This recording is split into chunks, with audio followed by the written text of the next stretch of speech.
दीपावली का त्योहार बीतने के साथ ही साइबर सिटी की आबो हवा जहरीली होती जा रही है। साइबर सिटी की दमघोटू जहरीली हवा का सबसे ज्यादा असर नौनिहालों और बुजुर्गों पर पड़ रहा है। दमघोटू जहरीली होती हवा के बावजूद नौनिहाल स्कूल जाने को मजबूर हैं, जबकि डॉक्टरों ने हिदायत दी है कि जहरीली होती इस हवा से बच्चों और बुजुर्गों को बचकर रहना होगा। साइबर सिटी की खराब हो रही आबो हवा की वजह दीपावली पर जमकर चले पटाखों को भी माना जा रहा है। वहीं जब हमने स्कूल के बाहर बच्चों के माता पिता से खतरनाक हो रहे पॉल्यूशन पर बात की तो वे खासे चिंतित नजर आए। सबसे पहले तो अपनी सावधानी खुद बरतनी चाहिए, लेकिन गवर्नमेंट ने भी, जो हरियाणा गवर्नमेंट है, उसने भी अपना कुछ न कुछ रास्ता निकालना चाहिए। इसके ऊपर कोई अमल करना चाहिए, सीरियसली एक्शन लेना चाहिए, कुछ न कुछ इसके लिए उपाय करने चाहिए और अपनी सेफ्टी अपने आप खुद भी करनी चाहिए। अब दिवाली के बाद जो पोल्यूशन बढ़ा है इसलिए इसमें ना सरकार को ना काम करना चाहिए कि जो बच्चों और बुजुर्गों में जो प्रॉब्लम आ रही है, बच्चों का इम्यून वीक हो जा रहा है, बच्चों को और बड़ों को सांस लेने में प्रॉब्लम आ रही है, उनके इम्यून पे भी इफेक्ट आ रहा है और जिससे सांस लेने में जिनको प्रॉब्लम है उनकी डेथ भी हो सकती है इससे, तो वर्क उनको करना चाहिए। स्कूली बच्चों के माता पिता की माने तो पॉल्यूशन की वजह से अधिकांश बच्चे बीमार पड़ रहे हैं। शहर की खराब होती हवा को लेकर सरकार और जिला प्रशासन को कड़े कदम उठाने चाहिए। बहुत ही ज्यादा बड़ी सरकार तो ध्यान ही नहीं दे रही इस बारे में। हम तो अपने बच्चों को मास्क लगा के भेजते हैं, चलो हमें तो कल को कुछ हो भी जाए कोई बात नहीं, बच्चों का भविष्य तो खराब जा रहा है, बीमार पड़ रहे हैं, बुखार आ रहा है, इतना प्रदूषण फैला है। सरकार तो सो रही है अपनी तरफ से, कोई ध्यान ही नहीं देती, न स्कूल वाले ध्यान देते। तो सरकार को पूरा ध्यान देना चाहिए। हम तो दे ही रहे, क्या करें, मजबूरी में अब भेज रहे बच्चों को।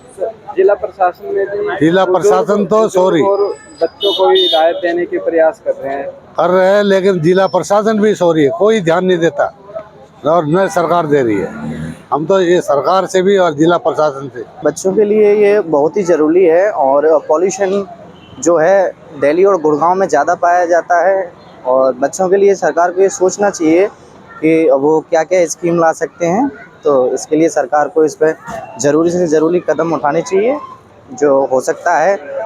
सरकार में बहुत से ऐसे लोग हैं जो इन चीज़ों पर जानते हैं और हमसे अच्छा जानते हैं, तो सरकार को ये करना चाहिए बच्चों के लिए। पोल्यूशन बढ़ रहा है, ऐसे में क्या देखते हैं, कितना स्तर बच्चों में कुछ आपको देखने को मिल रहा है बीमारियाँ?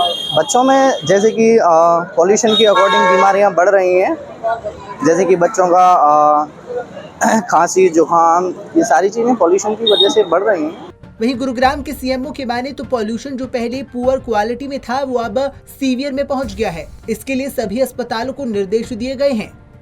बिल्कुल, पिछले कुछ दिनों से धीरे धीरे जो अगर मैं प्रदूषण की या AQI की बात करें तो पहले अगर वेरी पुअर था तो अब संभवतः आज सीवियर में हो रहा है। और दिल्ली तो कल या परसों दोनों दिन सीवियर में था, फरीदाबाद भी, और अब संभवतः गुड़गांव भी सीवियर कैटेगरी में आ चुका है।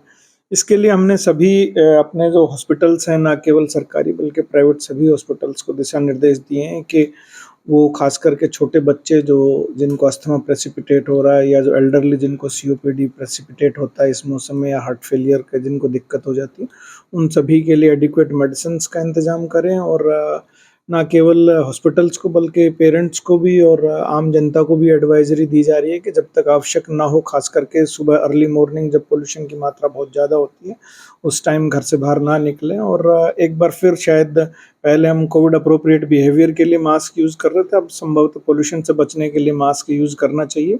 और ख़ास करके छोटे बच्चे जो 5 साल से ज़्यादा छोटे हैं या एल्डरली जो 60 प्लस या 65 प्लस हैं, जिनमें अस्थमा या COPD के जो है एग्जर्बेट होने के चांसेस रहते हैं, वो खास करके धूल से और इससे बचें।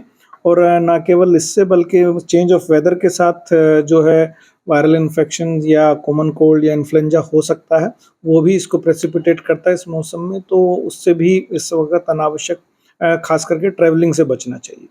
हालांकि ऐसा नहीं है कि साइबर सिटी में इसी साल प्रदूषण खतरनाक स्तर पर जा पहुंचा है। बीते 8 से 10 साल से यही स्थिति हर साल साइबर सिटी के लोगों को परेशान और बीमार कर रही है। बावजूद इसके हर साल प्रदूषण को लेकर दावे तो किए जाते रहे हैं, लेकिन किसी ठोस योजना पर काम अभी शुरू होना बाकी है। पंजाब केसरी टीवी के लिए गुरुग्राम से नीरज वशिष्ठ की रिपोर्ट।